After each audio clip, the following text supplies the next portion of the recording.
ન્યૂયોર્કમાં સ્વામિનારાયણ મંદિર પર હુમલો, પ્રેથી અપશબ્દો લખ્યા, ભારતે કર્યો વિરોધ। વડાપ્રધાન મોદીના યુએસ પ્રવાસ પહેલા ન્યૂયોર્કના BAPS સ્વામિનારાયણ મંદિરમાં તોડફોડ અને ભારત વિરોધી સૂત્રો લખવાનો મામલો સામે આવ્યો છે। મેલવિલેમાં સ્થિત મંદિરના રસ્તાઓ અને મંદિરની બહાર સાઇન બોર્ડને સ્પ્રે કરીને તેના પર અપશબ્દો લખવામાં આવ્યા છે। ન્યૂયોર્કમાં ભારતીય કોન્સ્યુલેટે મંદિરની તોડફોડની આકરી નિંદા કરી છે અને તેને ઘૃણાસ્પદ કૃત્ય ગણાવ્યું છે। આ સાથે ગુનેગારો સામે કાર્યવાહી કરવા માટે અમેરિકન સત્તાવાળાઓ સમક્ષ મામલો ઉઠાવવામાં આવ્યો છે।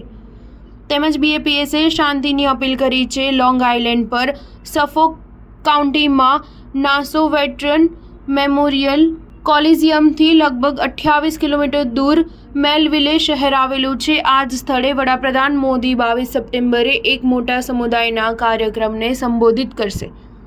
PM મોદી 21, 22 અને 23 સપ્ટેમ્બરે અમેરિકાના પ્રવાસે જવાના છે। હિન્દુ અમેરિકન સંગઠને પણ આ હુમલાની નિંદા કરી છે તેમજ અમેરિકી સરકાર દ્વારા તપાસની માંગ કરી હતી। એક અહેવાલ મુજબ સંસ્થાએ ન્યાય વિભાગ અને DHS મેલવિલેમાં BAPS સ્વામિનારાયણ મંદિર પરના હુમલા અને હિન્દુ સંગઠનોને આપવામાં આવેલી તાજેતરની ધમકીઓની તપાસ કરવા કહ્યું છે। ઉપરાંત આ સપ્તાહના અંતે નાસો કાઉન્ટીમાં મોટી સંખ્યામાં ભારતીય સમુદાયના લોકોએ એક થવાનું આયોજન કરવામાં આવ્યું છે। સ્ટાર ન્યૂઝ 7 હંમેશા સચ્ચાઈની સાથે।